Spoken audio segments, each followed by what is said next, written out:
La música y las bandas de sonido son un aspecto fundamental cuando hablamos de cine, tan importante que durante su periodo mudo, las proyecciones se realizaban acompañadas de un piano. Con el tiempo han dado vida a galaxias muy lejanas, historias de la antigüedad y grandes obras que con solo escuchar nos remiten a la película. En este video abordaremos la vida y obra de uno de los compositores más importantes con una carrera que abarcó más de 5 décadas, cuyo virtuosismo está a la par de su versatilidad a la hora de abordar géneros. Esta es la historia del hombre de los 1000 sonidos, la historia de Jerry Goldsmith.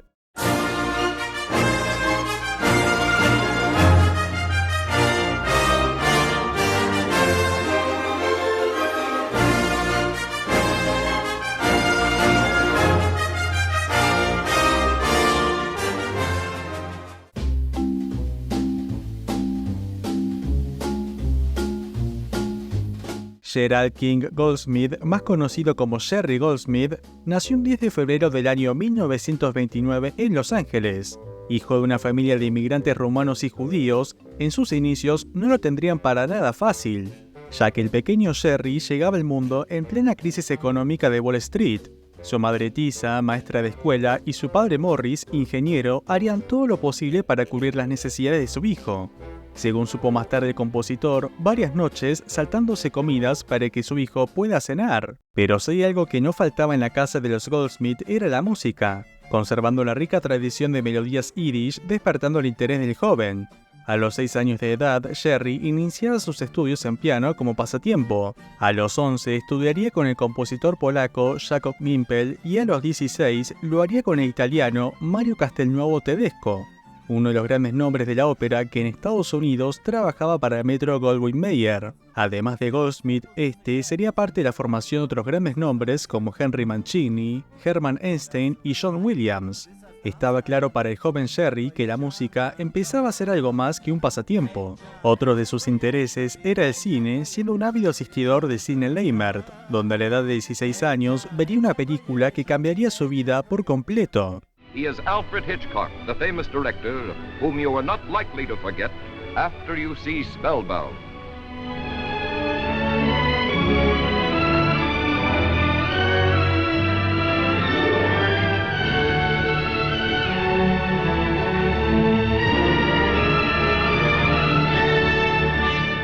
En 1945, Alfred Hitchcock estrenaba Spellbound, la historia de una psicoanalista que empieza a dudar de un respetado doctor quien podría tener un trauma ocultado por amnesia, el cual estaría relacionado a un asesinato.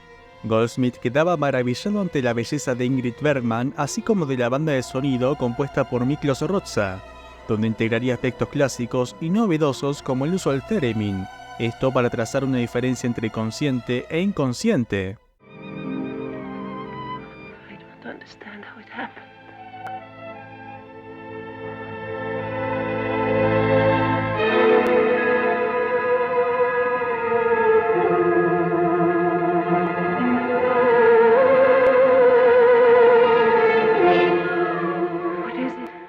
Además de su trabajo en cine, Rozsa dictaba clases en la Universidad del Sur de California, donde Goldsmith asistiría, pero se llevaría la decepción de conocer el ego del compositor, quien conservaba mucho de sus conocimientos. Jerry abandonaba la universidad y a los 19 años se anotaba en un curso de verano dictado por el austríaco Ernst Krenek, el cual le abriría la mente ya que este postulaba el desligarse de lo académico y desde lo clásico abrazar las corrientes contemporáneas. En 1950 conseguiría trabajo en la CBS, no como músico, sino como mecanógrafo. Esto para estar cerca de asistentes y productores, presentarse y dar a conocer su obra. No tardaría en hacerse conocido este joven inquieto que sería ascendido al departamento de música, encargándose de la biblioteca, creando melodías mediante la técnica needle drop, que consiste en utilizar pistas para crear nuevas canciones y así renovar el catálogo. En otras palabras, Jerry Goldsmith fue uno de los pioneros de lo que a futuro conoceríamos como DJ. Para mediados de la década, CBS estaba en auge tanto en programas de radio como televisión, acelerando la producción y necesitando más personal para abarcar la misma. Es aquí donde el joven Goldsmith ascendería como compositor, participando en series como Climax, San Francisco Beat y Black Saddle. El trabajo y sacrificio lo llevaría a uno de los programas emblemas de la cadena como Playhouse 90, siendo un desafío ya que el mismo se realiza en vivo al igual que su música. Al ser de episodios autoconclusivos, cada semana hay una historia nueva, por ende, nuevas partituras, empezando a construir la versatilidad que veríamos a futuro en el cine.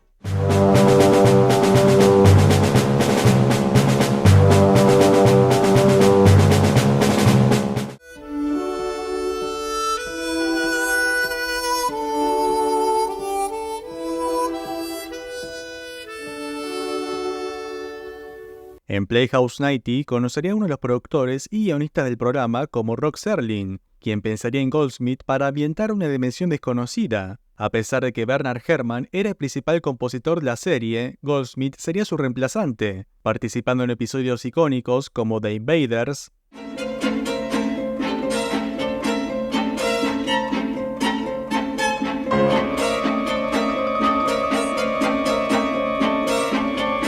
y To Serve Man.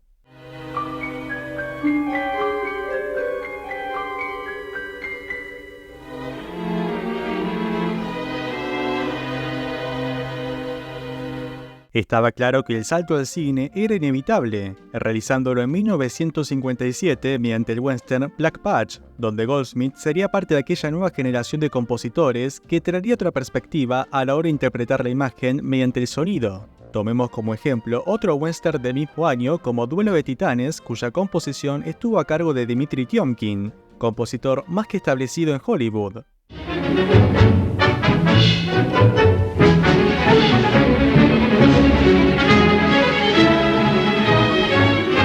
Y ahora escuchemos la composición de Goldsmith.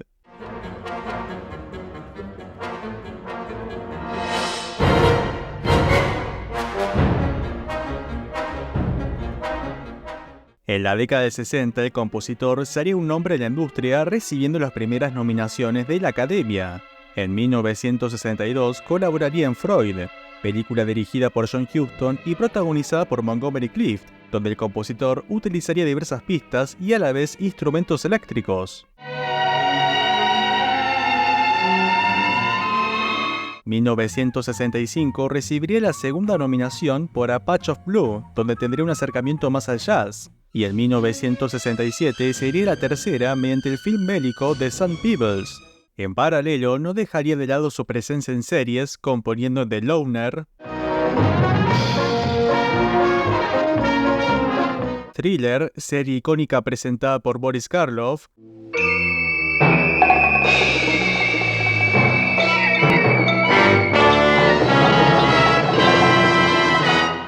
y La agente de Cipoll.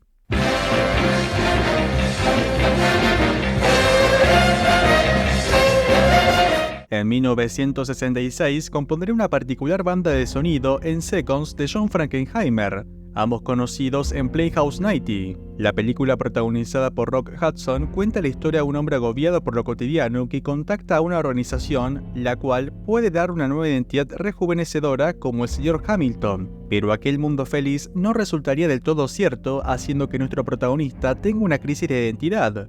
Goldsmith se inspiraría en la composición de Miklos Rozsa en Spellbound para trazar diferencia en cómo aquella vida idílica comienza a desmoronarse a la par de la mente del Sr. Hamilton.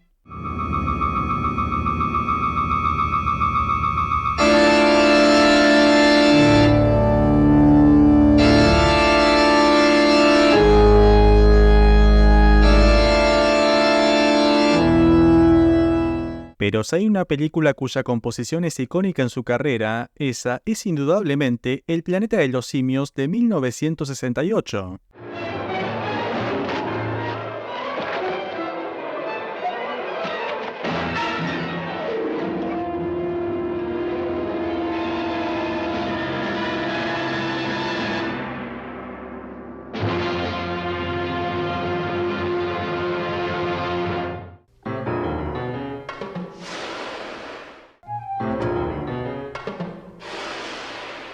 La producción nace gracias al productor Arthur Jacobs, quien convence al presidente de la Fox, Richard Zanuck, de comprar los derechos de la novela escrita por el autor francés Pierre Boulle. Una vez que el proyecto tiene luz verde, se integran Franklin Schaffner en dirección y Rod Serling en guión, ambos conociendo a Goldsmith nuevamente por Playhouse 90. El compositor se encontraba ante su primera megaproducción donde desplegaría una obra realmente experimental inspirándose en maestros como Schoenberg, Stravinsky y Bartók.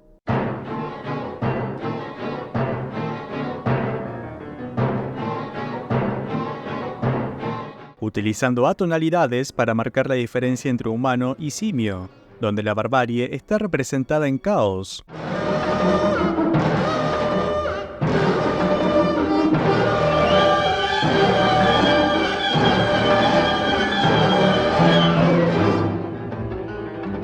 Goldsmith incorporaría instrumentos poco convencionales como el vibraslap,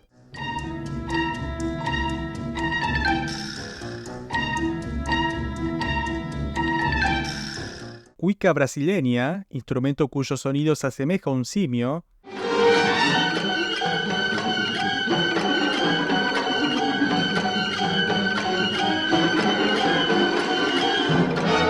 hasta ollas de cocina que trajo desde su casa cuyo sonido distorsionaba.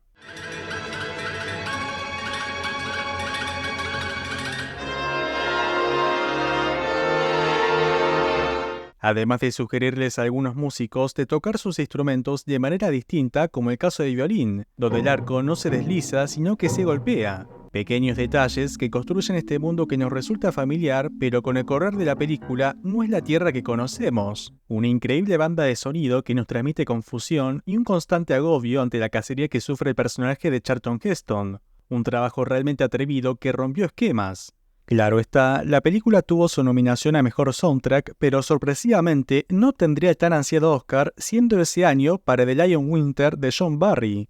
Gracias al Planeta de los Simios, Goldsmith se había hecho un nombre demostrando sus referencias tanto en lo clásico como experimental, iniciando en los 70 una década realmente fructífera para el compositor.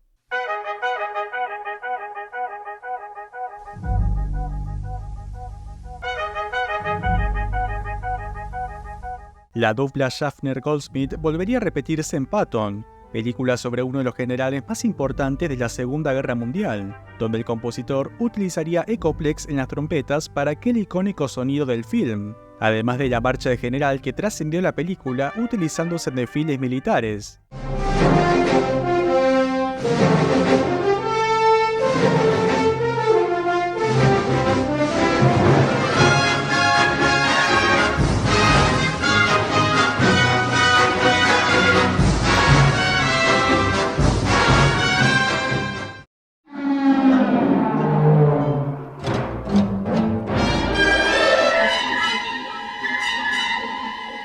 Ese mismo año colaboraría en otro film bélico como Tora Tora Tora, la coproducción estadounidense-japonesa que cuenta los hechos de Pearl Harbor. Goldsmith viajaría a Japón para estudiar su música y combinarla con su obra.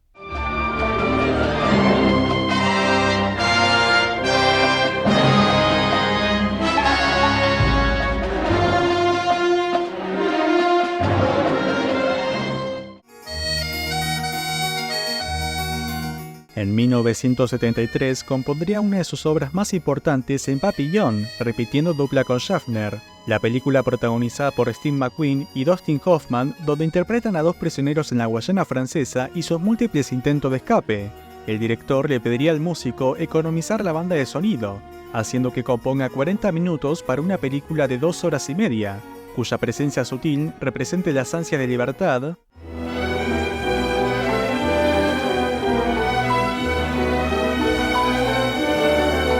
así como la tensión en los momentos de escape.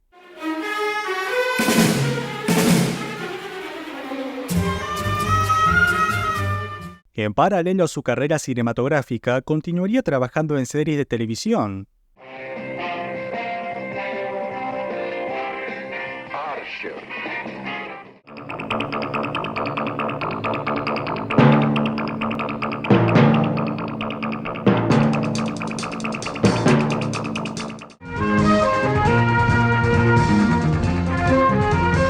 Barnaby Jones, starring Buddy Ebsen.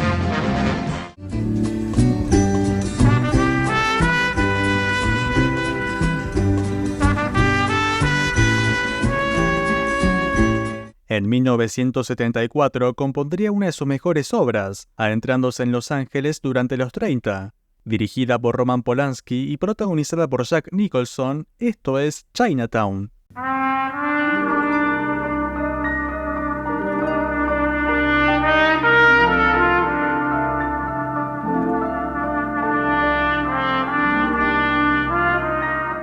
Goldsmith realizaría esta hermosa pieza en apenas 10 días, ya que el productor Robert Evans despediría al músico encargado Philip Lambro. Pasando de esto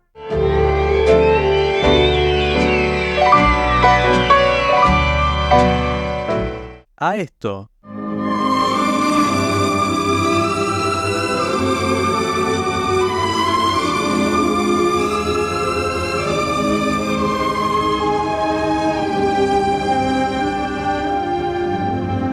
La indicación que tendría el músico sería apenas de ambiente para la época, pero tras ver el corte final haría más que eso, entendiendo el camino que realiza el investigador adentrándose en un mundo cada vez más oscuro y corrupto, donde al final comprende que no tiene cura.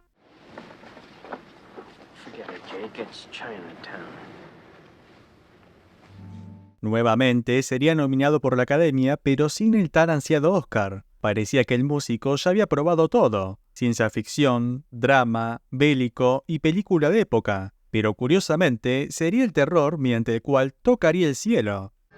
Gregory Peck, Lee Remick, The Omen.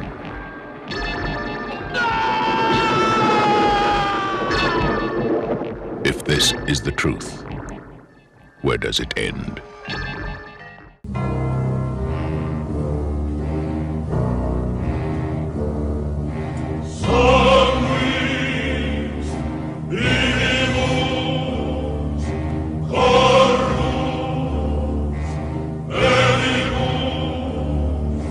Una de las bandas de sonido más icónicas que inspira una malévola sensación. La Profecía de 1976 es un hito junto al Bebé de Rosemary y El Exorcista respecto a obras que representan la existencia del mal y lo diabólico. El director Richard Donner tendría en cuenta a Goldsmith tras su labor en otra película de terror como El Vals de Mephisto, eligiéndolo para componer la banda de sonido del Anticristo.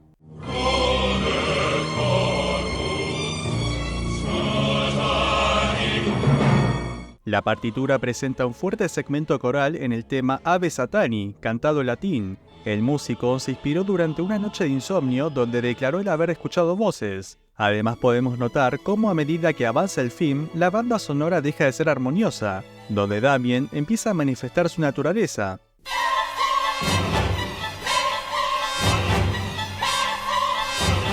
Este increíble trabajo y detalle sería recompensado por su primer y único Oscar en su carrera, ganándolo entre pesos pesados como Bernard Herrmann y Lalo Schifrin. Habiendo tocado el cielo, ¿por qué no ir por más? El espacio, la última frontera.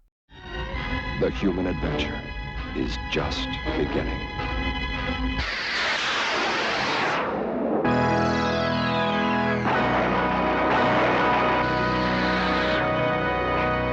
Star Trek, the motion picture. Aunque la producción de una película de Star Trek estaba latente durante años, el éxito que representó Star Wars aceleró el mismo, teniendo como desafío el transportar la esencia de la serie original a la gran pantalla y a su vez marcar diferencia frente a la obra de George Lucas. Goldsmith tendría la colaboración de Alexander Courage, quien fue compositor de la serie de los 60, aunque la primera versión no agradaría del todo al director, Robert Wise. Scene of the flying up to the Enterprise was a big bombastic piece, and we all thought it was so wonderful. And finished the sessions, and I'm patting myself on the back, and everybody's patting. It's great and all that. And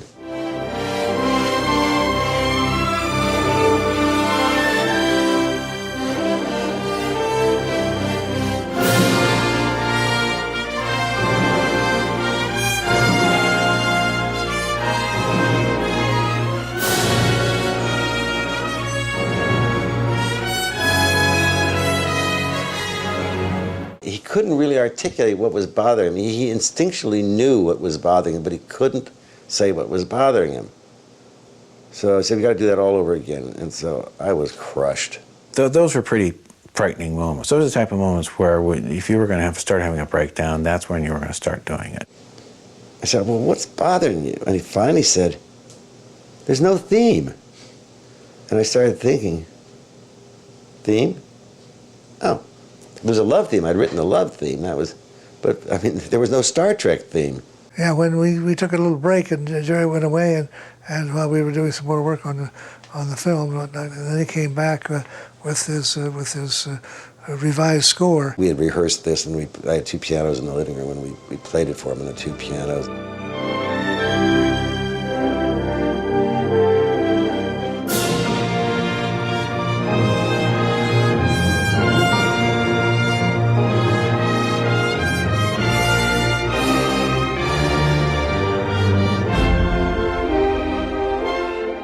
El músico comentaría que la inspiración de su obra proviene del Viejo Oeste, donde la exploración del espacio es similar a la de los colonos tiempo atrás. Claro está, utilizaría una mayor presencia de instrumentos eléctricos, incluso nuevos, como el Blaster Beam.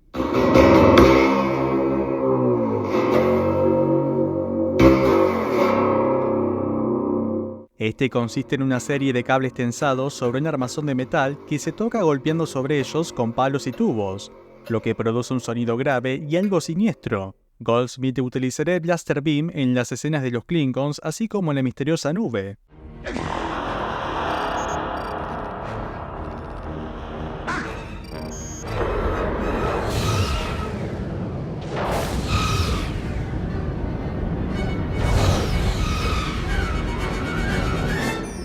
Su participación en la película sería fundamental para darle un nuevo aire a la franquicia. Tal es así que cuando Star Trek regresó a la TV mediante la nueva generación, utilizaron el tema principal. Where no one has gone before.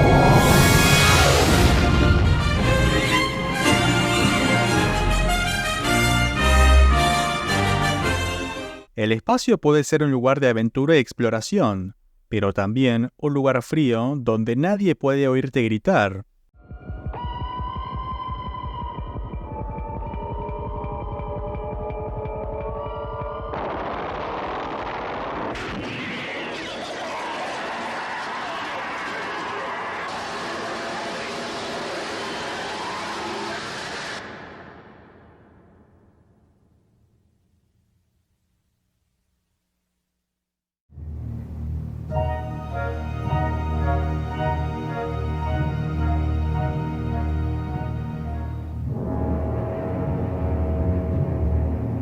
Una de sus obras más reconocidas, aunque curiosamente una de sus peores experiencias, ya que Goldsmith no fue el compositor elegido por Ridley Scott.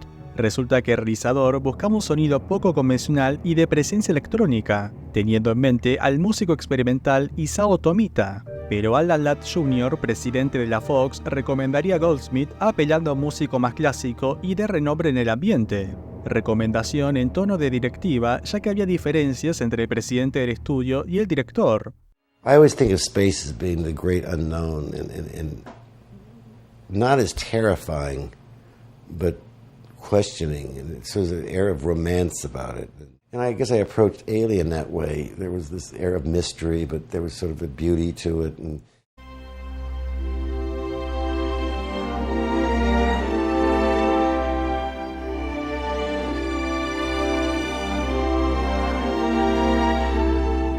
esto que escuchamos es la primera pieza que entregó el músico para el opening de Alien, pieza que no terminó quedando ya que Scott la rechazó por ser muy genérica y tener demasiada presencia de instrumentos, buscando el director representar el vacío del espacio. El compositor regresaba con una variante de la intro donde describiría la misma como el típico sonido extraño sin nada de lírica, utilizando la técnica de Echoplex mencionada en Patton para el icónico tema. Pese a su disgusto, Scott terminaría probándolo.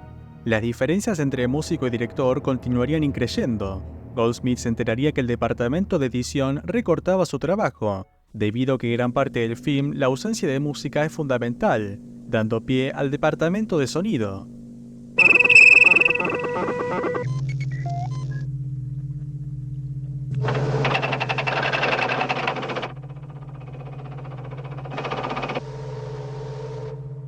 Y por si fuera poco, reutilizarían composiciones del mismo, extrayendo fragmentos de Freud para la escena de la muerte de Dallas.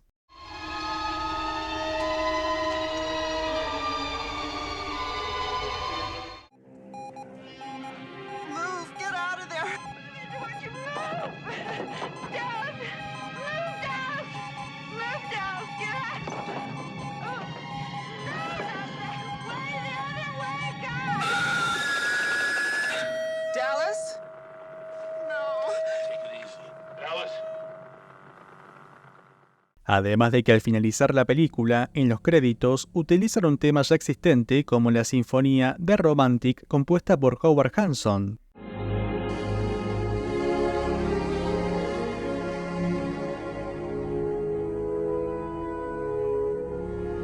Una particular relación de trabajo entre Scott y Goldsmith, que pese a sus grandes diferencias y que la obra del compositor haya sido editada, forma parte de una de las bandas de sonido más icónicas en la historia del cine. La experiencia en Alien terminó afectando al compositor, tomándose unos meses para entrarse en su estudio y pensar su futuro, un futuro que recibía la década de los 80. A sus 50 años, Jerry Goldsmith ya era todo un nombre en la industria, pero su carrera empezaba a estar etiquetada a un solo género, la ciencia ficción, y parecía que en esta nueva década continuaría con dicho género siendo parte de Outlaw, la película dirigida por Peter Hyams y protagonizada por Sean Connery. Pero para sorpresa de nuestro protagonista, dos personas se le acercarían para pedirle algo que nunca había compuesto: la intro de un logo. Andrew Vachna y Mario Kassar eran dos productores independientes que hacía poco tiempo habían fundado su compañía. Es aquí donde Goldsmith compondría una de las intros más famosas de los 80 y 90.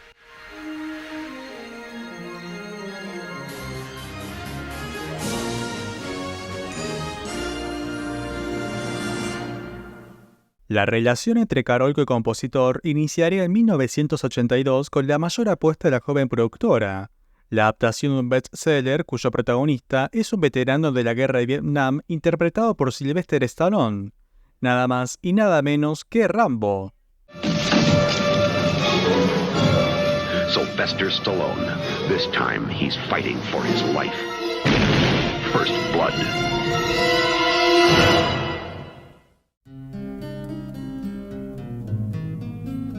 Como de una de las mejores obras de acción, lograr una composición emotiva que no se contraponga al género. Goldsmith comentaría que al ver la película, observó este personaje herido que es ignorado por la sociedad. Al igual que hizo tiempo atrás en Chinatown, reflejaría la soledad de John Rambo mediante la trompeta, similar al tema Honor a los Caídos.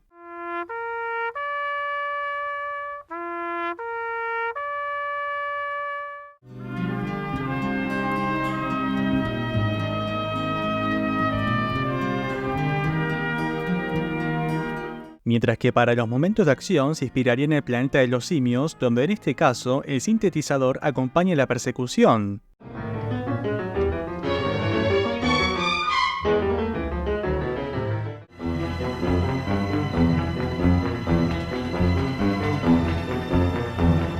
Rambo se convirtió en un éxito y el primer hit de Carolco, continuando la relación con Goldsmith en sus secuelas.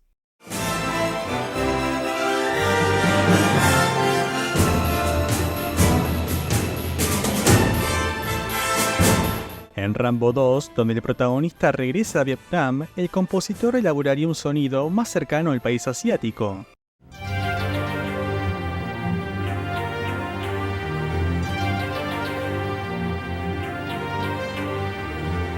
Además de que en el tema principal homenajearía a Ennio Morricone.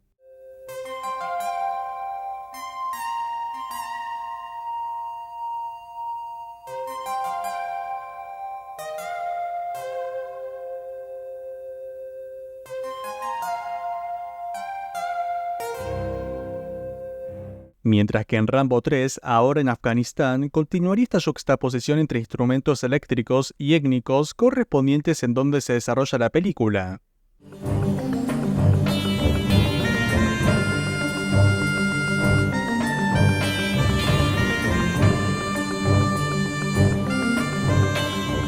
Pero no todo sería acción, también el terror llamaría a su puerta. Now Steven Spielberg crosses a frightening new threshold into a world within our own. Its form is revealed. What is it? Its focus is clear. And the games are over.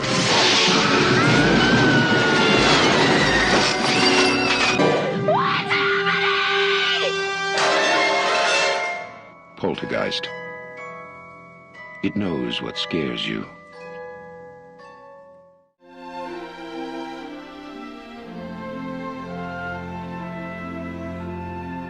Steven Spielberg, en rol de productor, llamaría a Goldsmith para ser parte de Poltergeist. Este conversaría con el director Tobe Hooper para sentar las bases del tono de la composición.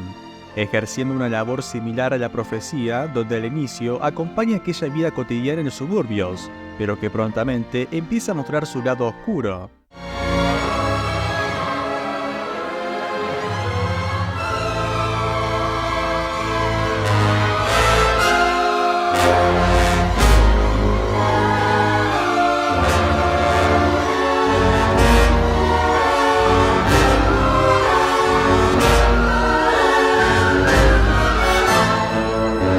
Mediante Poltergeist conseguiría otra nominación a Mejor Banda Sonora, pero ese año el Oscar se lo llevaría a su amigo y colega John Williams por E.T. A lo largo de sus carreras, ambos compositores estarían nominados en los premios de la Academia, siendo Williams el mayor ganador. Lejos de pensar esto como una competencia, ambos han demostrado su profunda admiración el uno por el otro. En 1984, Spielberg lo presentaría con otro director, Joe Dante, quien en ese entonces lidiaba con un particular problema de plaga.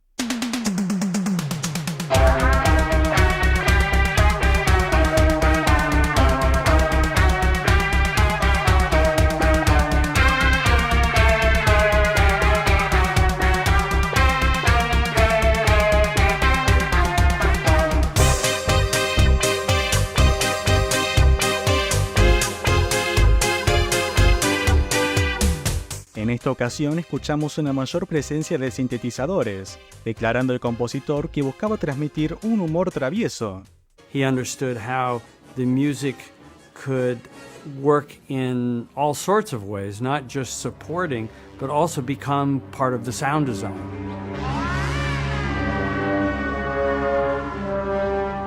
We very often hear electronic sounds that are gremlin-like. And so they become almost like motifs for the various Gremlin characters while having a standard, good, romantic, dramatic score.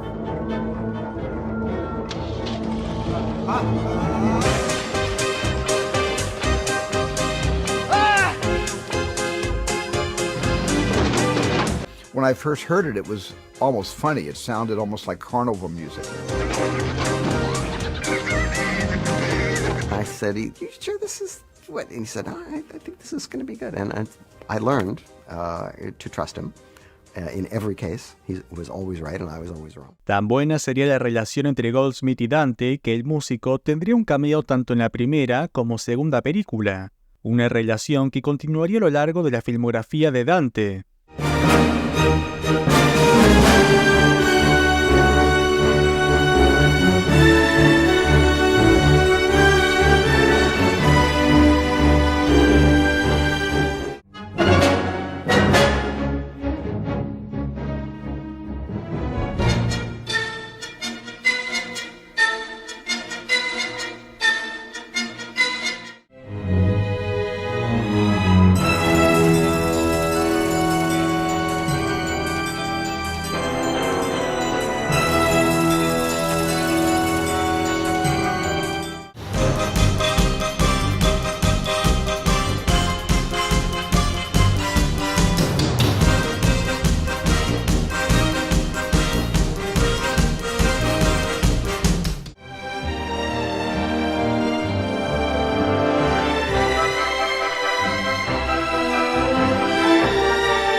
Ya en los 90 volvería a trabajar en una producción de Carolco, una de las grandes apuestas de la compañía, protagonizada por Arnold Schwarzenegger y dirigida por Paul Verhoeven.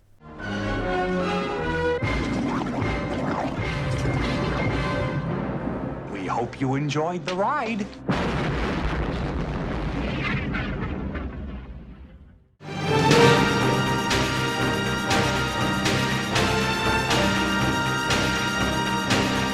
La ciencia ficción volvía a Goldsmith, según comentó, afrontando uno de los principales desafíos en su carrera.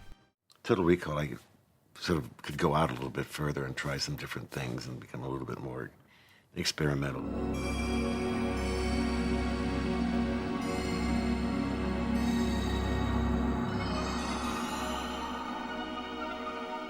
I think the score for Total Recall was, fairly avant-garde. It was very difficult.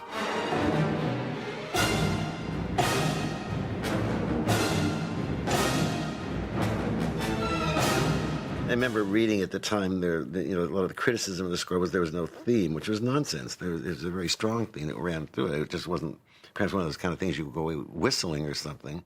De las mejores obras del músico, logrando transmitir ensoñación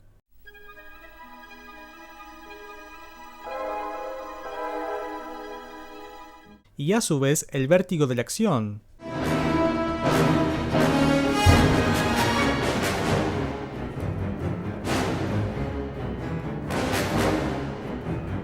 La dupla Goldsmith-Verhoeven repetiría en 1992 mediante Bajos Instintos, thriller icónico de la década donde el compositor se inspiraría en el trabajo de Bernard Herrmann en Vértigo.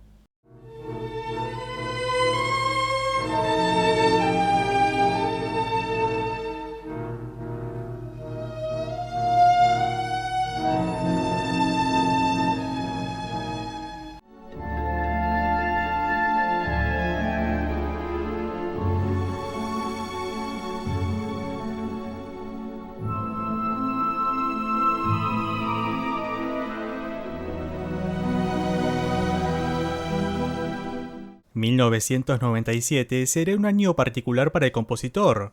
El estudio Paramount lo contrataba no para una película, sino para componer la que sería su nueva intro.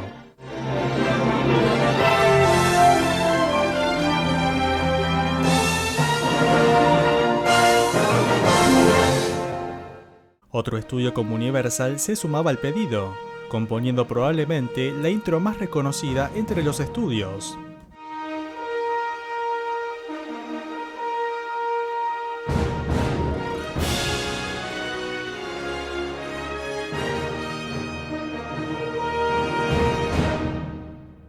A sus casi 70 años, recibiría la curiosa propuesta de ser parte de una película animada, Mulan. Goldsmith era elegido por ser uno de los principales nombres a la hora de abordar una composición que integre lo étnico, en este caso la antigua China, acompañando el camino de una joven delicada a una guerrera y heroína.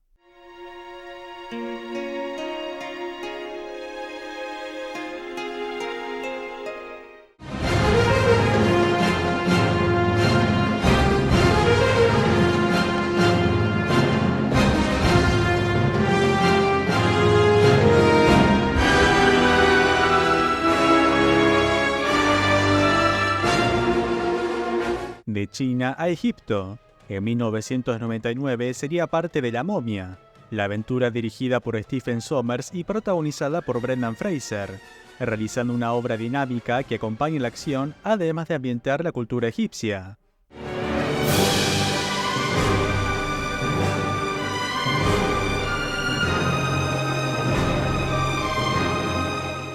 Ya en el nuevo milenio, parecía que el paso del tiempo no afectaba el talento y disciplina del músico, pero su salud se iría deteriorando, a tal punto de que era diagnosticado de un cáncer de colon. Pese a la recomendación de los doctores de mantener reposo, el espíritu del músico sería más fuerte para colaborar en 3 películas más: Star Trek Nemesis, Looney Tunes Back in Action de Joe Dante y Timeline de Richard Donner. El 21 de julio del 2004 fallecía el compositor a la edad de 75 años. Fuera de su faceta cinematográfica, se casaría 2 veces y tendría 4 hijos, siendo uno de ellos Joel Goldsmith, colaborador del compositor y que actualmente continúa los pasos de su padre.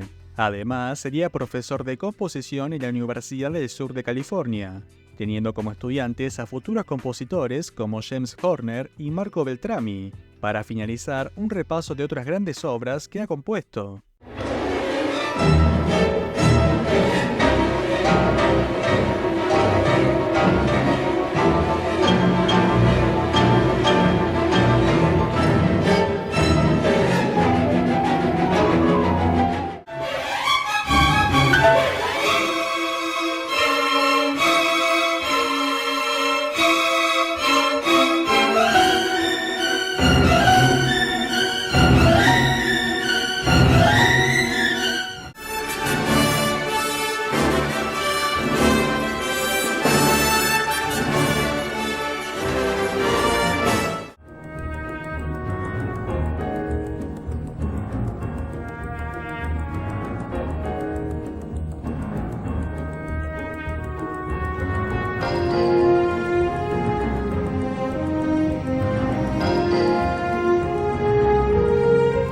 Esta ha sido la historia de Jerry Goldsmith, una trayectoria de más de 5 décadas atravesando diversos géneros y vinculando tanto lo clásico como lo experimental, dejando un enorme legado en la historia del cine y un verdadero maestro de la música.